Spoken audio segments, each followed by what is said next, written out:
अस्सलाम वालेकुम दोस्तों, सऊदी की फटाफट ताज़ा और बड़ी खबरों में आपका स्वागत है। मैं हूं साकिब मिर्ज़ा और आप देख रहे हैं gulf life Hindi. Saudi public transport authority ने सऊदी अरब में 2 गाड़ियों विंच और ट्रैलर की एक नई पहचान बना दी है। 26 नवंबर 2022 से इस पर अमल शुरू हो जाएगा। सऊदी अखबार अल इक्तिसादिया के मुताबिक ट्रांसपोर्ट अथॉरिटी ने अपने बयान में आगे कहा कि आगे से गाड़ियां ट्रांसफर करने वाली विंच और ट्रैलर का रंग एक जैसा होगा। लोगो और बाकी जानकारी भी एक ही अंदाज में इस पर दर्ज की जाएगी। तस्वीर के माध्यम से आप देख सकते हैं इस तरह का रंग विंच और ट्रैलर दोनों का होगा। ट्रांसपोर्ट अथॉरिटी का कहना है कि इन दिनों सऊदी भर में जो ट्रैलर या विंच मौजूद है उन्हें नई पहचान के लिए छूट दी जाएगी। यहाँ गवर्नमेंट का तर्क ये है कि जो इलीगल कारोबार सऊदी अरब में विंच और ट्रैलर को लेकर हो रहा है उसको किसी हद तक रोका जाए, यानी सऊदियों के नाम पर जो गैर मुल्की कारोबार करते हैं एक तो उसको रोकने में काफ़ी फ़ायदा इससे मिलेगा। वो किस तरह से मिलेगा अभी समझ से बाहर है, आने वाले टाइम में ये भी पता चल जाएगा। साथ ही साथ यहाँ पर ट्रांसपोर्ट अथॉरिटी का ये भी कहना है कि इससे इसका स्टैंडर्ड, यानी इस फील्ड में जो गाड़ियाँ काम करती हैं उनका स्टैंडर्ड और ज़्यादा बेहतर होगा और सर्विस और बेहतर तरीके से ग्राहकों को मिल सकेगी।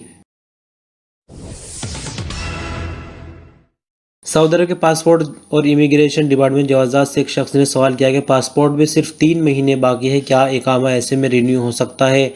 जवाज़ात का इस पर कहना है कि इकामा रिन्यू कराने के लिए गैर मुल्की वर्कर के पासपोर्ट में कम से कम 6 महीने का टाइम ज़रूर होना चाहिए। यहाँ आपको बता दें कि अगर 6 महीने से कम का टाइम और इकामा रिन्यू कराया जाता है तो जवाज़ात का सिस्टम ऑटोमेटिक तरीके से उसको कैंसिल कर देगा, यानी एक्सेप्ट नहीं करेगा, ग्रीन सिग्नल नहीं देगा जब तक कि पासपोर्ट को रिन्यू ना कराया जाए। लेकिन यहाँ पर एक गौर करने वाली बात यह है कि अगर आपका इकामा भी एक्सपायर है तो ऐसे में पासपोर्ट इजीली रिन्यू नहीं हो सकता। इसके लिए जब आप पासपोर्ट रिन्यू कराने जाएंगे तो जो अथॉरिटी लेटर होता है कंपनी का, या लेटर हेड हम उसको कह सकते हैं, उस पर आपको लिखवाना होता है कि इस वर्कर का पासपोर्ट एक्सपायर और इकामा भी एक्सपायर है, पासपोर्ट की वजह से इकामा भी रिन्यू नहीं हो पा रहा है, तो तब एम्बेसी वाले पासपोर्ट रिन्यू कर देते हैं। लेकिन अगर इकामा एक्सपायर और नॉर्मल तरीके से पासपोर्ट बनवाना चाहे तो मुश्किलों का सामना करना पड़ सकता है। Saudi ministry of human resources बहुत जल्द रिक्रूटिंग कंपनियों को घरेलू स्टाफ यानी डोमेस्टिक वर्करों के लिए इंश्योरेंस का पाबंद बनाएगी।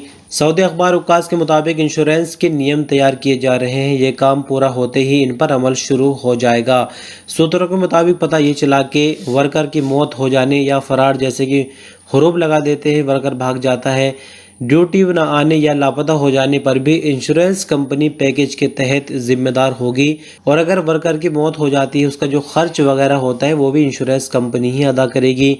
प्रोग्राम के मुताबिक रिक्रूटिंग कंपनियों पर यह भी पाबंदी होगी कि अगर वर्कर मर जाए, ड्यूटी ना कर रहा हो, नाजुक या लाइलाज बीमारी में शामिल हो जाए, इस तरह की सभी सूरतों में जो रिक्रूटिंग कंपनियां हैं वो कफील को एक नया वर्कर उपलब्ध कराएंगी। वो कैसे कराएंगी, कैसे उसका इंतज़ाम करेंगे, उनकी टेंशन है। लेकिन इंश्योरेंस में अगर लिखा जाएगा तो फिर जो रिक्रूटिंग एजेंसियां हैं उनको उस पर अमल करना होगा। लेकिन यहाँ वर्करों के लिए फ़ायदे की बात यह होगी कि जिस तरह से वर्करों की कभी कभी सैलरी मारी जाती है, ये रिक्रूटिंग कंपनियाँ ही वर्कर को पेमेंट कॉन्ट्रैक्ट के मुताबिक देने की जिम्मेदार होंगी।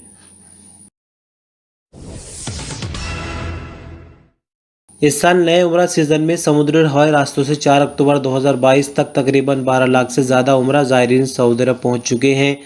सबसे ज़्यादा 3,17,200 इंडोनेशिया से उम्रा ज़ायरीन पहुँचे। पाकिस्तान से 1,95,224, इंडिया से 1,33,517, इराक से 86,803 उम्रा ज़ायरीन सऊदी अरब पहुँचे हैं।